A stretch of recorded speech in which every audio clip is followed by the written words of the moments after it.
I think what this underlines is the importance of a move to a greener renewable energy. At the moment, I mean, it's crazy that we're at the behest of Russia, and we're that so sensitive to an uptake in energy demand in places like Asia.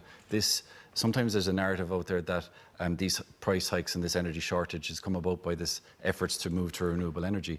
I think it underlines the fact that we need renewable energy, and the answer really is in offshore floating wind, where we could actually become a net supplier to Europe.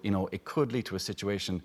Ireland has never been a global superpower in anything, but we could be a global superpower in terms of renewable energy. We could provide 2.5% of Europe's entire energy needs and up to 5% of its wind energy. It's like the climate action bill that we've just passed: 51% reduction in emissions by 2030, carbon neutrality by 2050.